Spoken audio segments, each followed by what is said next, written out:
My name is Mara Ellis. I was 30 years old when I found my parents seated behind a velvet curtain at my own wedding reception. Not near the curtain. Behind it. The Hawthorne Grand Ballroom held 216 guests that evening. Crystal chandeliers hung over white orchids, gold-rimmed plates, and polished silver. A 12-piece band waited beneath the stage lights. The Sterling family occupied the center of the room, directly in front of the dance floor. My parents were 20 yards away in a converted service alcove beside the freight elevator, where hotel employees stacked trays and rolled linen carts toward the kitchen. When I asked Caleb why his mother had moved them, he did not look surprised. He adjusted one of his engraved cufflinks and said, "Those front seats are tied to relationships that affect the Philadelphia expansion." I thought that was the worst thing I would hear that day. It was not. Less than half an hour later, I stood outside a half-open door and heard the man I had just promised to marry tell his mother to keep the revised photography schedule away from me until after dinner. 216 people were waiting for our reception entrance. One final civil ceremony still stood between the blessing in the courtyard and the legal marriage Victoria Sterling intended to stage beneath the chandeliers during dessert. Before that evening ended, I took the microphone, opened the curtain, and made a decision that changed every life attached to mine. If your family has ever been pushed out of sight so someone else could protect an image, like this video and subscribe to Calm Deception Stories. Because the curtain was only the first thing the Sterlings tried to hide from me. I grew up in Briar Glen, Pennsylvania, a river town built around a paper mill that closed before I was old enough to understand why so many adults suddenly stopped sleeping. Briar Glen had one grocery store, two churches, a football field beside the middle school, and a diner where the waitress poured my father's coffee before he reached the counter. Our house stood on Alder Street. It was a narrow brick duplex with a porch that leaned slightly to the left and a basement that flooded every spring until my father dug a trench along the foundation and fixed the drainage himself. My father, Leon Ellis, worked as a municipal bus mechanic for 32 years. He left home at 5:20 every morning in dark coveralls with his name stitched above the pocket.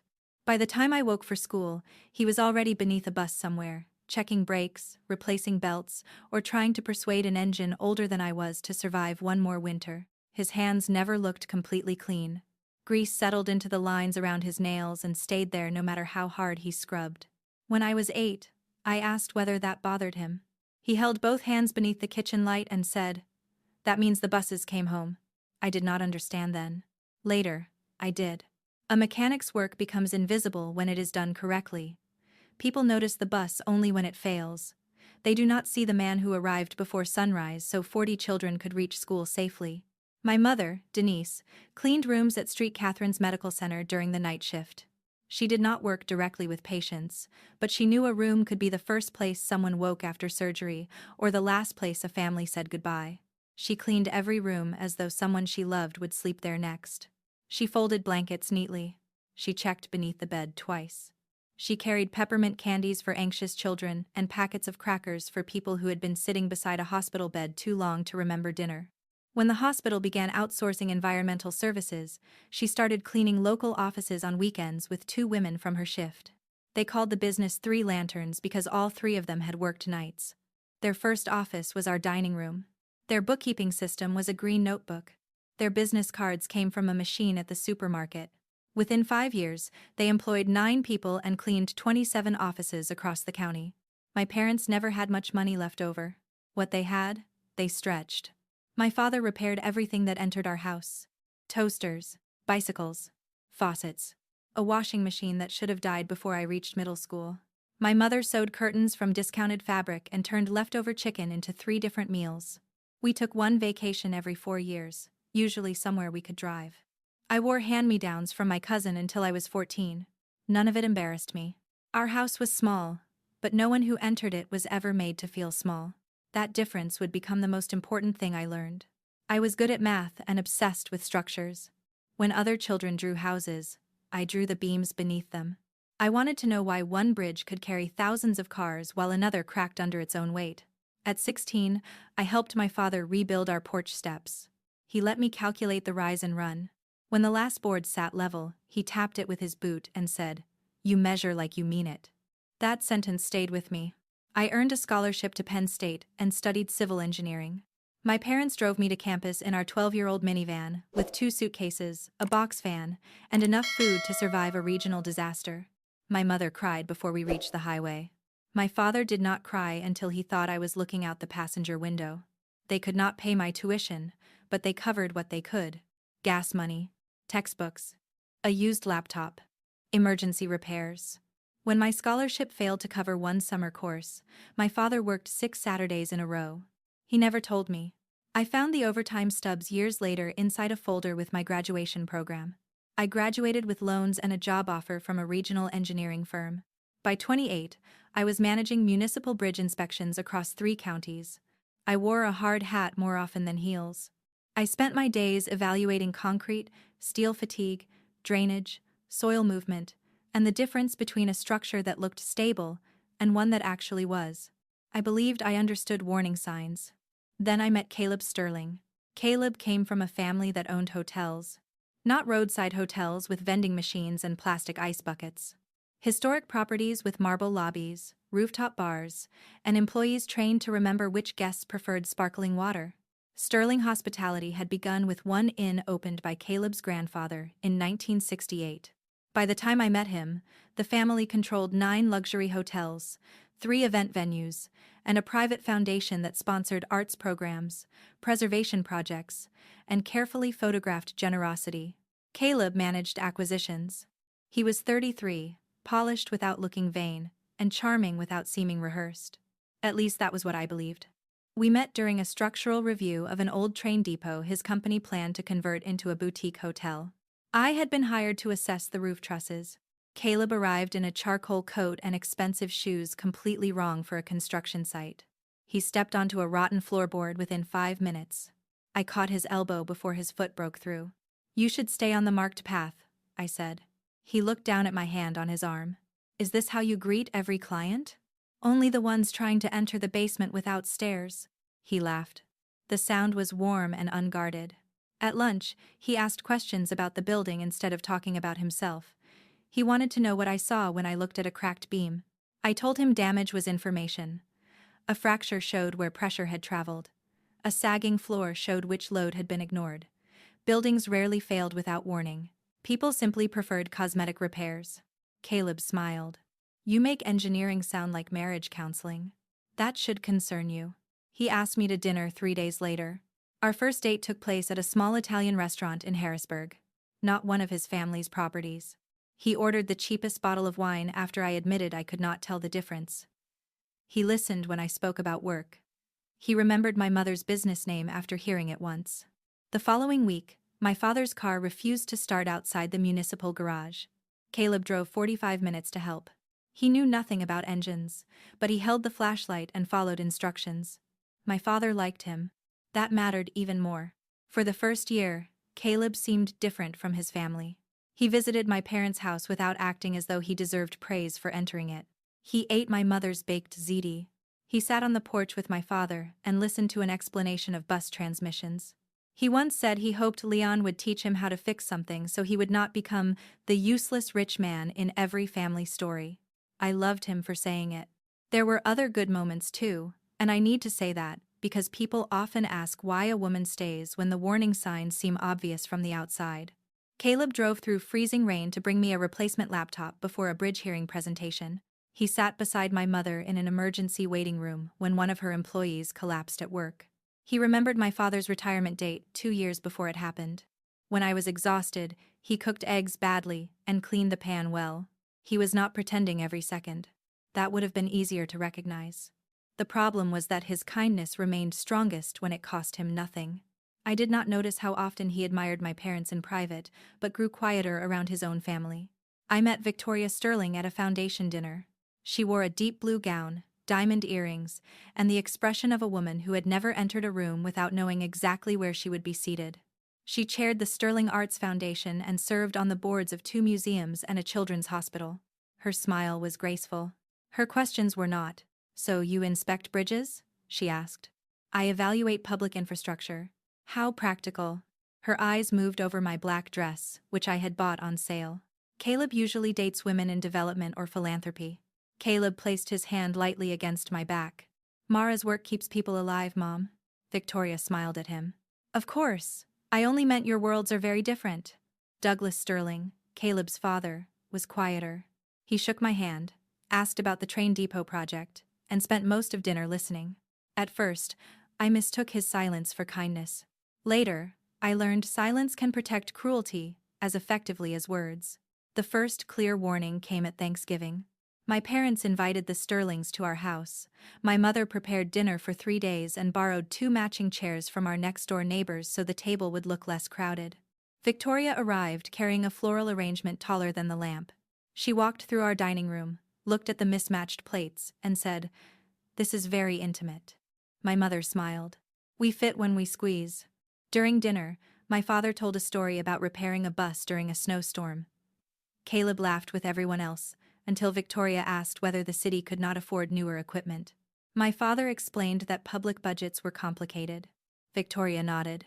It must be frustrating to spend a life maintaining things other people have already decided are not worth replacing. The table went quiet. My father only said, "People still need to get home." Caleb changed the subject. Later, when I told him the comment was insulting, he said Victoria had been talking about municipal funding, not my father. "You always give her the most generous interpretation," I said. "She is not good with ordinary conversation." "Ordinary for whom?" He kissed my temple and promised to speak to her. He never did. Caleb proposed 18 months after we met. He chose the bridge outside Briar Glen that I had helped inspect during my first year as an engineer. The bridge was not beautiful. It was a practical steel span above a narrow river. He said it represented the life I had built. There were no photographers. No musicians. No hidden relatives. Just the two of us, evening traffic, and a small ring in a velvet box. I said yes before he finished asking. My parents celebrated with grocery store cake and champagne my mother had been saving since New Year's. Victoria hosted a formal engagement dinner 2 weeks later. She called it "Welcoming the Ellises into the Sterling family." The engraved invitations carried the Sterling crest at the top. My parents' names appeared in smaller print beneath the menu. I noticed. Then I told myself it did not matter. That became my habit. At the dinner, Victoria asked my parents to arrive 30 minutes early for photographs. When we reached the hotel, a staff member directed them through a side corridor because the lobby was being prepared for donors. My father did not complain. My mother said the service hallway was faster. During the photographs, Victoria arranged herself, Douglas, Caleb, and me in front. My parents stood slightly behind us. The photographer asked everyone to move closer. Victoria did not. When the images arrived, my mother's left shoulder had been cropped from the main family portrait. I stared at the photograph for a long time. Caleb said it was only framing. I said nothing. The wedding planning began the following month. Caleb and I originally wanted a ceremony at a restored greenhouse outside Lancaster. 100 guests. A simple dinner. A local band. Victoria said the greenhouse lacked parking, climate control, kitchen access, security, and the dignity expected of a Sterling event. The wedding moved to the Hawthorne Grand, the flagship hotel owned by Caleb's family. I objected. Caleb held my hands and said, "Let her have the venue. After this, we make every decision together." Victoria selected the planner, Elise Warren, who had coordinated 6 Sterling Foundation galas. She also chose the florist, the lighting company, and the stationery designer. Elise's contract was with Sterling Hospitality, and Victoria was listed as the primary client because the hotel and vendors were being billed through the company's events division. At the time, I thought the arrangement simplified payment. Later, it explained why every supplier looked at Victoria before listening to me. Victoria rejected the family-style meal my mother suggested because shared platters create visual disorder. When Denise offered miniature lemon cakes from a bakery run by one of her employees, Victoria said, "That is generous, but our guests expect consistency." My mother smiled. "I understand." Her hands remained folded tightly in her lap for the rest of the meeting. I confronted Caleb afterward. He kissed my forehead. "It is one dessert, Mara. It is not about dessert." "I know. I'll speak to her." "When?" "Tomorrow." Tomorrow became the most crowded day in our relationship. He would speak to her tomorrow about the guest list. Tomorrow about the hotel rooms. Tomorrow about the rehearsal dinner. Tomorrow about why Victoria kept referring to my parents as the bride's people instead of by their names. Tomorrow never arrived. The invitations listed Victoria and Douglas Sterling as hosts. My parents' names appeared beneath ours. I had approved a version that said, "Together with their families, Mara Ellis and Caleb Sterling invite you." Victoria changed it to, "Mr. and Mrs. Douglas Sterling request the honor of your presence." When I complained, Caleb said the Sterlings were covering most of the venue cost. My parents were contributing $18,000. They had saved the money over 12 years. They opened the account when I started college because my mother said there should be something for whatever comes next. The $18,000 covered the catering deposit and part of the bar package. Victoria knew that. She still spoke as though my parents had arrived, holding out empty hands. "I am not asking your mother to center everything around us," I told Caleb. "I am asking her not to erase them." "She is not erasing anyone. She removed their names." She changed wording. "Those are the same thing when the wording is their names." He sitted. The sound was not anger, it was fatigue, the response of a man who considered my dignity an administrative inconvenience. "We have 6 months left," he said. "Can we please not turn every detail into a referendum on our families?" I let it go. I told myself the invitations would end up in drawers. The menu would be forgotten. The wedding was one day. The marriage would be 40 years. I believed I was protecting the future by accepting surface damage. I should have known better. Small concessions are rarely small when the same person always makes them. They become training. Victoria was not planning a wedding. She was measuring how much of myself I would remove to stay welcome. The rehearsal dinner gave me another chance to see it. My father had been asked to offer a toast. He wrote it on 3 index cards and practiced at our kitchen table for a week. The evening of the dinner, Victoria told the MC there was not enough time for additional family remarks because 2 Sterling executives wanted to speak. My father folded the cards and placed them inside his jacket. When I found out, I demanded that he be added back. Caleb said the program was already running late. "It is 3 minutes," I said. "It is not about 3 minutes. For once," he told the truth. "It is about keeping the evening smooth. For your mother. For everyone." My father overheard enough to understand. He touched my shoulder. "I can tell you the toast at home." That should not have comforted me. It did. He gave the toast in our kitchen the following Sunday while my mother reheated soup. He spoke about the first bridge drawing I made at 9 years old and how I had always wanted to know what held things up. Caleb was not there. He had an investor call. 2 months before the wedding, Victoria introduced another idea. She wanted the legal signing to happen during dessert. The courtyard ceremony would be a personalized blessing led by Caleb's uncle, a retired minister who was not acting as the civil officiant. The binding civil ceremony would happen later in the ballroom with a licensed officiant and 2 witnesses. Victoria called it elegant. "The photographs will be beautiful," she said. "The signature beneath the chandeliers will feel historic." Lena Ortiz, my best friend and a family law attorney, raised an eyebrow when I told her. "You are having a symbolic blessing and doing the legal part during cake?" "That is what Victoria wants." "What do you want?" "I want to stop discussing paper stock and candle height." That was not my question. I changed the subject. Lena had known me since our first semester at Penn State. 6 months earlier, she had given me one warning about Caleb. "He is kind when kindness costs him nothing," she said. "Watch what happens when it costs him something." I became defensive. She never repeated it. That was why I trusted her. She respected my choices even when she believed I was choosing badly.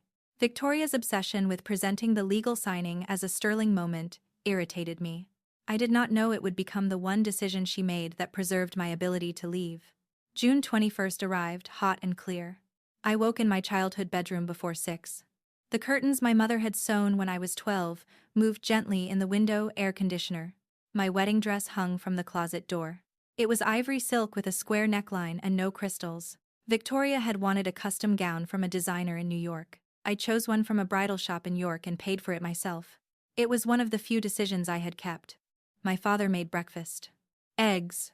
Toast. Coffee. He wore an undershirt and dress pants because he was afraid of staining his white shirt. My mother crossed the kitchen in curlers and slippers carrying an emergency sewing kit, 2 boxes of tissues, and enough safety pins to rebuild the dress. At 7:30, a hotel car arrived. My parents planned to follow later in their own car because my father did not trust valet parking. That was Leon. He could rebuild a diesel engine but would not hand his keys to a 20-year-old in a red jacket. By 9, I was in the bridal suite at the Hawthorne Grand. The hotel occupied an old limestone building with a marble staircase, brass elevators, and employees trained to appear before you realized you needed something. The ballroom looked like a magazine spread. White orchids rose from glass columns. 200 candles floated in shallow bowls. A 12-piece band tested microphones on the stage. Gold lettering identified each table. A 6-tier wedding cake stood beneath a spotlight. The total cost had climbed above $110,000. The Sterlings paid most of it. They mentioned that often enough that no one could forget. My guests came from Briar Glen, Harrisburg, York, and the counties where I worked. Engineers, teachers, bus drivers, nurses, small business owners. People who wore department store dresses and suits purchased for funerals. The Sterling guests came from Philadelphia, New York, Washington, and places identified by country clubs instead of street names.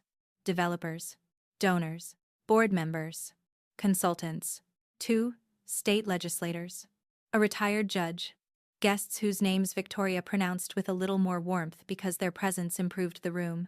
Celeste Shaw arrived before noon with her husband, Martin, whose company was considering an investment in Sterling Hospitality's Philadelphia project.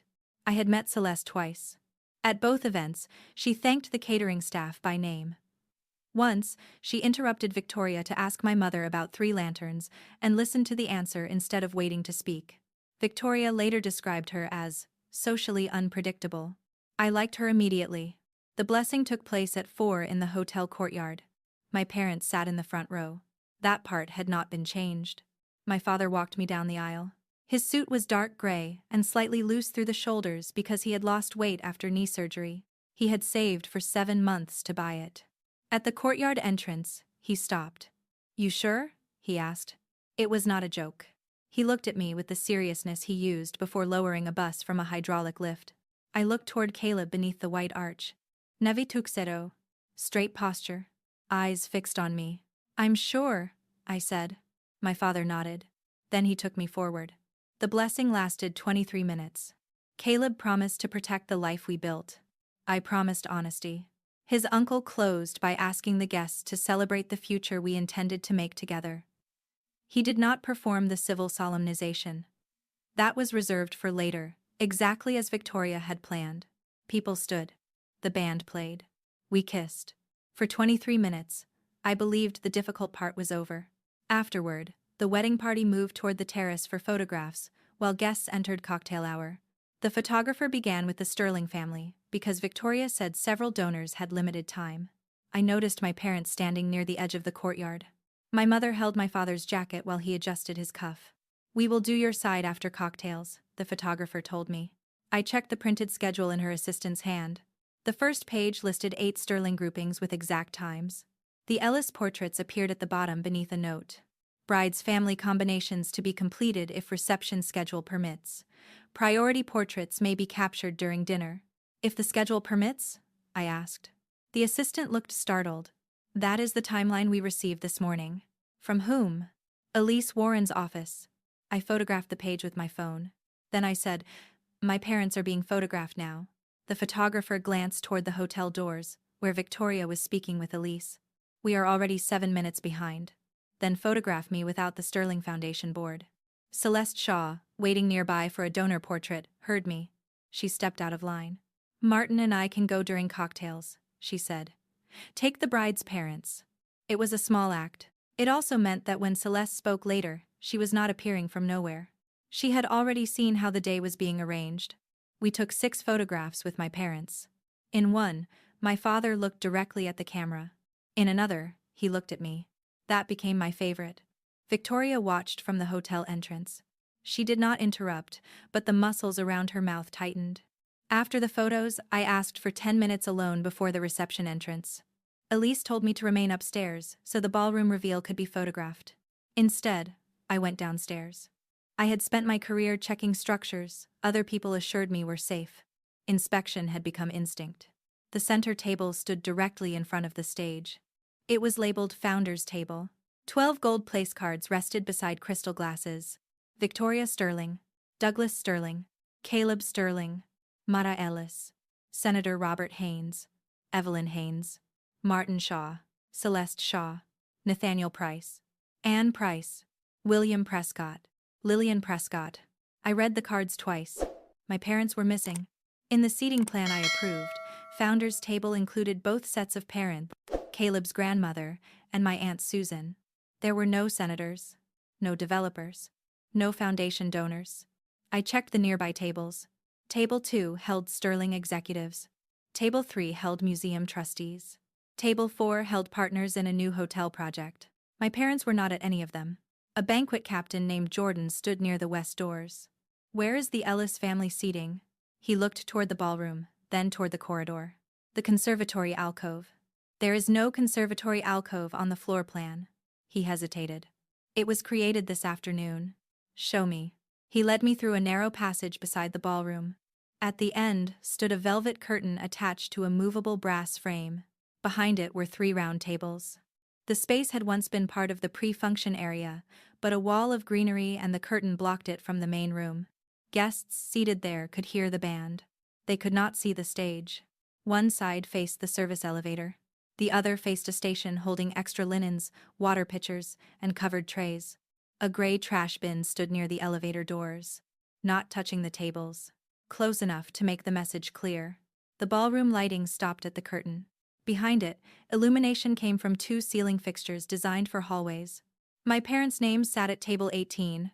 Leon Ellis, Denise Ellis, my Aunt Susan, 3 of my father's co-workers, 2 women from my mother's company, the elderly couple who had lived next door to us for 26 years.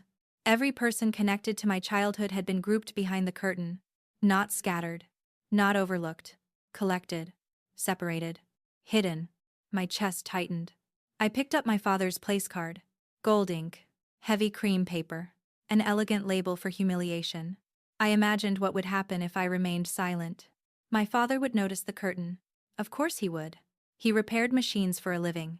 He noticed every unusual sound, every uneven surface, every object moved from its proper place. He would straighten his tie and say, "Good seats." My mother would pretend the service elevator did not bother her. She would compliment the flowers. She would ask whether I had eaten. Neither would complain because they would rather swallow disrespect than let it touch my wedding day. Victoria would learn something too. She would learn my parents could be moved out of the room, then out of photographs, then out of holidays, then out of decisions about our children. Thanksgiving would happen at a Sterling property because their dining room was better suited. My mother's food would become charming but inappropriate. My father's clothes would be evaluated. Their house would be too small, their voices too ordinary. Every future gathering would have another curtain. Different fabric. Same purpose. I found Elise Warren near the ballroom entrance. "Who changed the seating plan?" She kept her expression neutral. Mrs. Sterling made several host adjustments. "When?" "This afternoon." I did not approve them. Elise glanced toward the corridor. "Victoria is the contracting client for the reception, and the revised layout came through her office. I am the bride."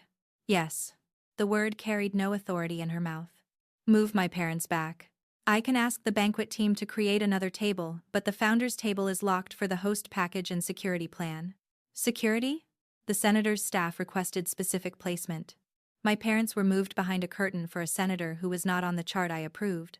Elise looked down. "I understand why you are upset." "No, you understand that I am upset. Those are different things."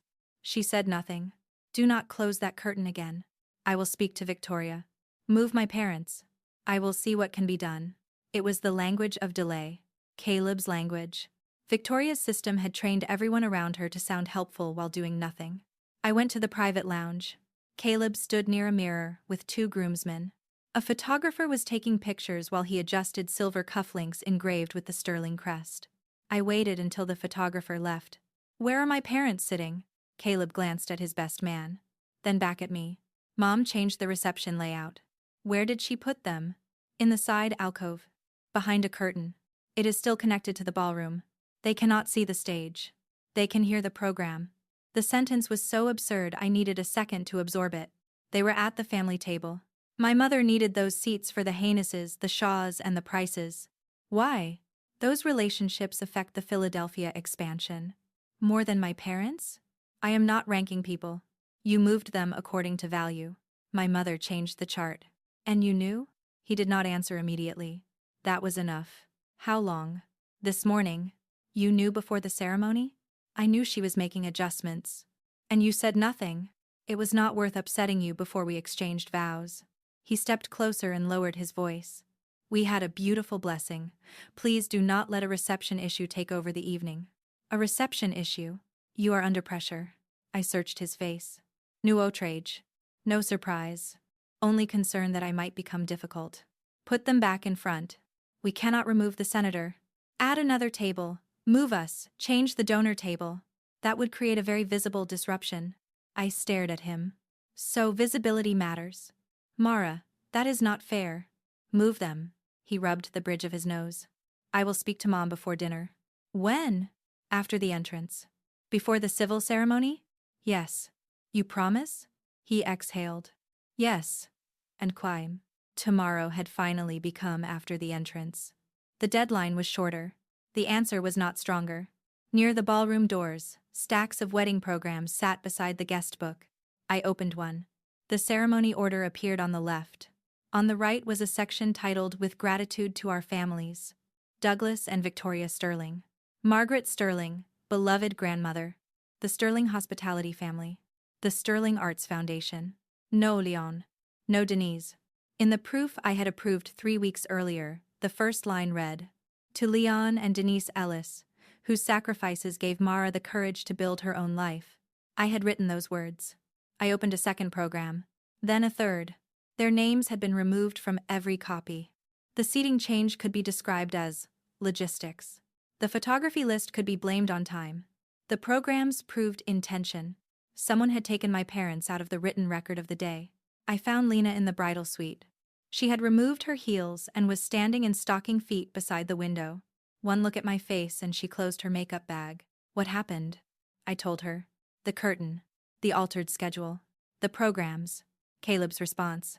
I spoke quickly, like someone giving a report before an emergency grew worse. Lena did not gasp. She did not call Victoria a monster. She asked, What do you want to do? I want my parents moved. And if Caleb refuses? I looked at my reflection. The veil fell from the back of my hair in a soft white line. I do not know. That is okay. What do you need from me now? Stay close. I am here. I returned to the corridor outside the private lounge. I planned to give Caleb one final opportunity before the reception entrance. The door stood slightly open. Victoria was inside. I recognized her voice before I reached the handle. The Ellis group should not be in the wide ballroom photographs. Caleb said something too low for me to hear. Victoria continued. They are more comfortable with their own guests. Moving them forward now would draw attention and make everyone awkward. There was a pause. Then Caleb said, Keep the revised photo schedule away from Mara until after dinner. I stopped. Victoria's voice softened. Thank you. I need you to understand that the people at the center table are connected to your future. And the Ellises will not complain, Caleb said. They never do. The hallway seemed to tilt. I placed one hand against the wall. That was the betrayal. Not that Victoria believed my family should remain out of sight. She had never hidden what she valued. Caleb knew my parents would stay quiet because they loved me. He was using their kindness as permission. I pushed the door open. Victoria turned first. Alarm crossed her face, then disappeared beneath a smile. Mara, you look beautiful. I heard you. Caleb's expression tightened. Heard what? The photography schedule, the curtain. You saying my parents would not complain. Victoria clasped her hands.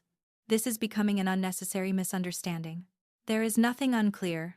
Caleb stepped toward me. Let us go somewhere private. We are private. Mara. You knew about the programs. He looked at his mother. That small movement told me everything. You knew she removed their names. It was a stationary revision. You knew my family was being moved out of the photographs. The photographer has limited time. You told her to hide the schedule from me. I was trying to prevent another argument. You were trying to get past dinner. He lowered his voice. We made vows today. We have not completed the civil ceremony. Victoria's smile disappeared. You are not seriously threatening your future over a seating arrangement. I am asking whether Caleb will move my parents into the room and tell the photographer they are not disposable. Caleb closed his eyes briefly. There are more than 200 people waiting. That is not an answer. The reception has a schedule. The donors are seated. Security has approved the layout. We cannot dismantle everything because your parents are in an area you do not like. I looked at him. The area I do not like. You are emotional. No, I am listening. Victoria stepped closer. Mara, there are realities involved in joining a family business. Some guests affect thousands of employees. Seating reflects responsibility, not affection. My parents are not asking to run your company. Then why are you insisting they occupy seats needed for business? Because they are my parents. The answer was so obvious I could not believe it required saying. I looked at Caleb. Move them before the entrance. His jaw tightened. No. One word. Clean. Useful. The first honest answer he had given me all day. I walked out. His footsteps did not follow. Lena was waiting near the bridal suite with her phone. I spoke with the licensed officiant, she said. The civil documents are still in his folio. Neither of you has signed. He confirmed the legal ceremony was scheduled for dessert. My heart struck once against my ribs. So the blessing outside did not complete it? Not under the arrangement you chose. The legal solemnization and signatures have not happened. I sat on a bench. Lena crouched in front of me. I am not telling you what to do, but you need to understand the pressure will increase once you enter that ballroom. Victoria designed the signing as a public event. What happens if I leave? You will have to deal with the apartment, gifts, deposits, and shared expenses. But you will not be starting a divorce if the civil ceremony never occurs. I nodded slowly. Lena placed one hand over mine. What do you want? I need to see my parents. They are behind the curtain. I know. My father was already seated when I entered the alcove. His suit jacket was buttoned. His blue tie had tiny silver dots, a gift I bought after my first promotion. He sat upright with both hands resting on his knees.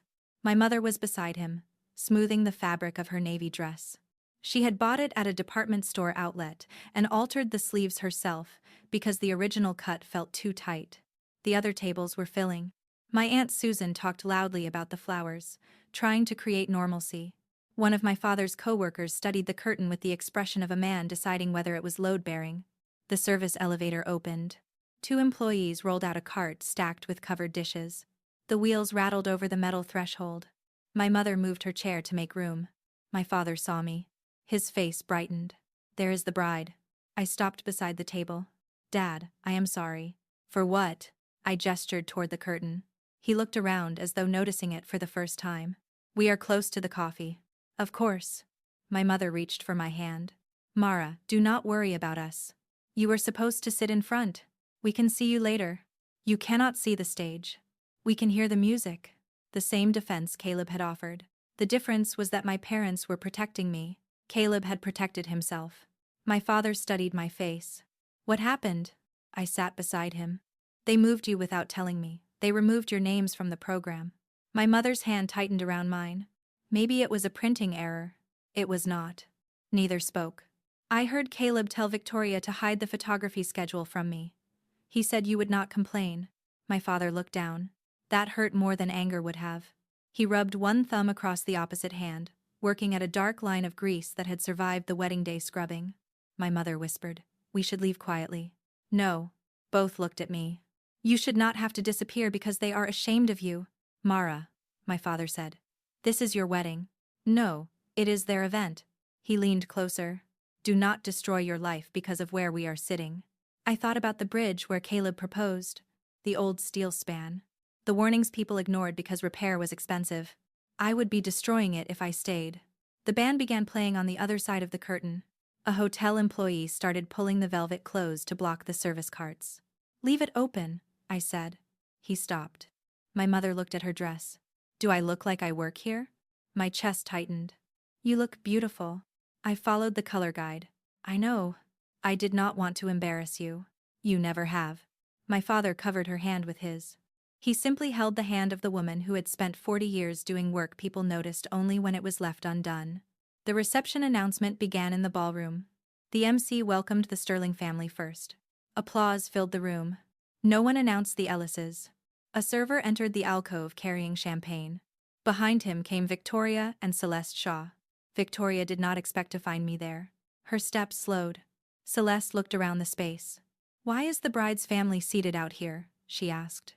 Victoria answered smoothly. "They preferred to sit with their local friends." My mother stood. Victoria's eyes moved over her navy dress. The lighting may make Denise look like part of the banquet team, she said. We should position her carefully in the photographs. Her tone remained light. The cruelty did not. Celeste set down her champagne. My mother's shoulders drew inward. My father took her hand. I stepped between them and Victoria. Apologize. Victoria blinked. I was discussing photography. You insulted my mother. I made a practical observation. Apologize. She lowered her voice. Mara, control yourself. No. For 2 years, I had explained. Negotiated. Softened. That one word required none of it. Victoria's jaw tightened. Caleb is waiting. Then he can come here. He will not conduct a family dispute in front of guests. He already conducted one behind the curtain. I walked into the ballroom. The first course was being served. Guests sat beneath the chandeliers while servers placed bowls of roasted tomato bisque on gold chargers. My parents' $18,000 had covered the catering deposit. Every spoonful of soup rested partly on money saved by a bus mechanic and a hospital cleaner. Caleb stood near the dance floor speaking with Senator Haynes. I took his arm and guided him behind a marble column. Your mother just compared my mother to hotel staff and suggested keeping her out of photographs. His face tightened. Who heard? That was his first question. Not what happened. Not whether Denise was all right. Who heard? Celeste Shaw. He looked toward the bar. Then, the donor table. Then, his mother. He was calculating damage. Tell Victoria to apologize now. We are about to be introduced. Tell her. She will not apologize while you are confronting her in public. Then take her somewhere private. He rubbed one hand through his hair. Your parents know who they are. They will not be damaged by one stupid comment. Their strength had become his excuse. They should not have to prove they can survive your mother. Mara, we need to get through tonight. There is no tonight until she apologizes, and they are moved. He straightened his jacket. I will not create a scene in front of investors. You already chose the scene. You just put it behind a curtain. He looked at me for a long moment. Then he said, Go upstairs. Fix your makeup. We will deal with this tomorrow. Tomorrow, the imaginary day when Caleb became brave. He returned to the center table. Victoria touched his shoulder. A server filled his wineglass. He lifted it. My decision became quiet. I went back to table 18 and sat beside my parents. My mother looked confused. You should be in front. My family is here. My father held my gaze. Mara, I am not doing this only for you. He understood before I finished. Across the ballroom, Lena stood near the wall. I gave her one small nod. She nodded back and walked toward the licensed officiant. I waited until the soup course ended. The MC stepped onto the stage. His name was Grant Mercer, one of Caleb's college friends. He welcomed everyone and began a story about Caleb negotiating a hotel contract during a hurricane. People laughed. I stood. The walk from table 18 to the stage passed through the center of the ballroom. My heels struck the marble. One step, then another. People began turning. Conversation faded table by table. The band stopped. Grant saw me approaching and smiled uncertainly. And here is our beautiful bride. Scattered applause rose. I climbed the stage and held out my hand. Grant looked toward Caleb. I kept my hand extended. He gave me the microphone. I faced 216 guests. Crystal, flowers, candles. Victoria seated at the center, as though the room had been built around her. Caleb standing beside her. My parents still partly obscured by velvet. Thank you for being here, I said. My voice sounded clear through the speakers. You came to celebrate a marriage. Before the legal ceremony happens tonight, you need to see what has happened inside this room. The remaining whispers stopped. My name is Mara Ellis. Before I become anyone's wife, I am the daughter of Leon and Denise Ellis. I turned toward the west side. Many of you cannot see them because they were placed behind that curtain near the service elevator. Heads shifted. Jordan, please open it. The banquet captain looked toward Victoria. Then he looked at me. He released the brass latch. 2 employees drew the velvet aside. The alcove appeared. 3 tables beneath hallway lights. The linen station. The service elevator. The gray bin. My father in his loose gray suit. My mother, in the navy dress she had altered herself. Confusion crossed the room. Then recognition. Then discomfort. 12 hours ago, my parents were seated at the founder's table with Caleb's parents. That was the plan I approved. This afternoon, their place cards were removed. Their names were also removed from the wedding programs. I opened the copy in my hand. The original program thanked Leon and Denise Ellis for the sacrifices that helped me build my life. That sentence was deleted. Caleb moved closer to the stage. Mara, we can discuss this privately. We did. He stopped. When I asked him to move my parents back, he told me the center seats were tied to relationships affecting the Philadelphia expansion. Martin Shaw placed his spoon down. Celeste remained standing near the bar. I later heard Caleb tell Victoria to keep the revised photography schedule away from me until after dinner because my parents would not complain. The room became still. Caleb's jaw tightened. That is not the entire conversation. It is the part that made the decision clear. I looked toward my parents. My father kept Briar Glen's buses running for 32 years. My mother cleaned hospital rooms at night and built a business with 2 co-workers and a green notebook. They contributed $18,000 to this wedding. Guests looked down at their plates and glasses. The people eating behind the curtain helped pay for the meal being served in front of it. Victoria stood. This is completely distorted. Celeste spoke before I could answer. I heard what you said to Denise about her dress. Every face turned toward her. And I saw the photography schedule before Mara changed it. Her parents had been pushed to the bottom. Martin Shaw rose and stepped away from the founder's table. Only 2 steps. Enough. I returned to the microphone. I believed I was marrying a man who respected where I came from. But respect that disappears when it becomes inconvenient is not respect. Caleb's face changed. Fear appeared. Mara, you have had 2 years of tomorrows. I took one breath. I will not build a home where my parents are treated as something to hide. I will not teach a child that money decides who deserves to be seen. My hand moved to the jeweled belt Victoria had insisted I add because she considered the dress too plain. I unfastened it and placed it on the lectern. The civil marriage was scheduled to happen here during dessert. A murmur passed through the room. It will not happen. Caleb stared at me. Victoria said sharply. You will regret humiliating this family. I looked at the open curtain. I did not hide anyone. Then, I returned the microphone to its stand. I crossed the ballroom toward my parents. My father stood. My mother was crying quietly. Lena appeared with my coat, purse, and overnight bag. My Aunt Susan followed us. Then my father's coworkers. Then the women from 3 Lanterns. No one remained behind the curtain. As we passed the center tables, Caleb called my name.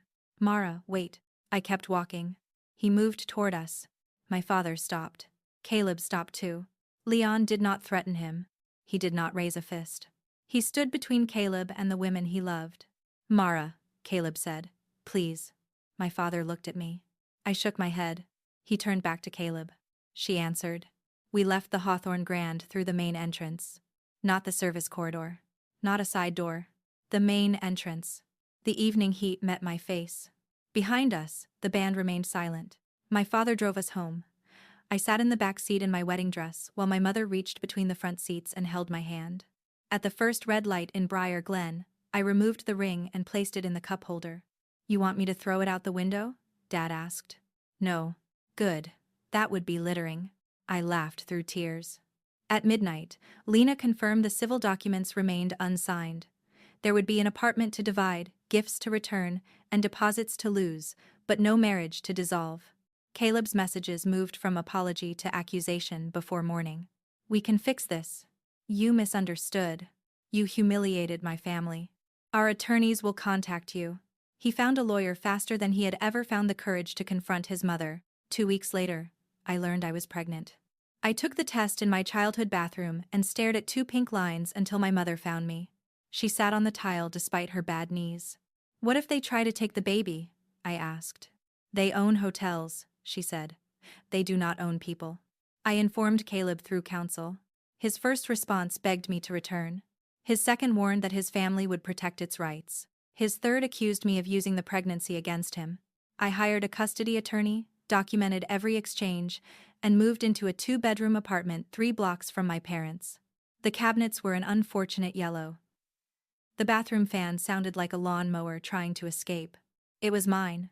The wedding story traveled without my help. Martin Shaw's company later paused the Philadelphia investment, citing concerns about management culture. Victoria was thanked for her service and quietly replaced as chair of the foundation gala. I noticed. I did not build my recovery around it. Caleb came to my parents' house once despite being told to communicate through attorneys. Dad met him on the porch. I made a mistake, Caleb said. You made several. I am trying to fix this. You came to the door she told you not to use. Caleb said he had been under pressure. Dad answered. So was Mara. Then he closed the door. My daughter, Clara Denise Ellis, was born on a Thursday morning after 19 hours of labor. She had dark hair, long fingers, and a cry that filled the room. Caleb established paternity and began short, structured visits. During the second month, he arrived late and brought Victoria without permission. I did not argue in the driveway. I took Clara back inside and documented what happened. The next visit was cancelled under the terms he had agreed to. After that, Caleb stopped testing the boundary. He attended an infant safety class, learned to prepare bottles, and began arriving early. He could become a dependable father without becoming my husband. A year after the wedding, I was promoted to senior project engineer. My father retired after 32 years at the bus garage. Sunday dinner still happened at 6 in my parents' house. Same yellow laminate table. Same burn mark near one corner. No matching chairs. My mother served the lemon cakes Victoria had rejected from the wedding menu. Clara crushed one in her fist and smeared icing across my father's shirt. Good thing I know someone who owns a cleaning company, he said. Mom threw a napkin at him. Everyone laughed. Late sunlight passed through the faded curtains my mother had sewn years earlier. Clara grabbed the fabric and pulled it wide, filling the room with light. No one disappeared behind it. That was the life I chose. I did not leave because my parents had been assigned the wrong seats. I left because Caleb believed there was a place where people like them belonged out of sight. Sometimes the moment that destroys your plans is the moment that saves your future. Has someone ever expected you to stay quiet while they disrespected the people who raised you? Share your story below, like this video, and subscribe to Calm Deception Stories for more stories about women who stop accepting hidden corners and begin choosing themselves.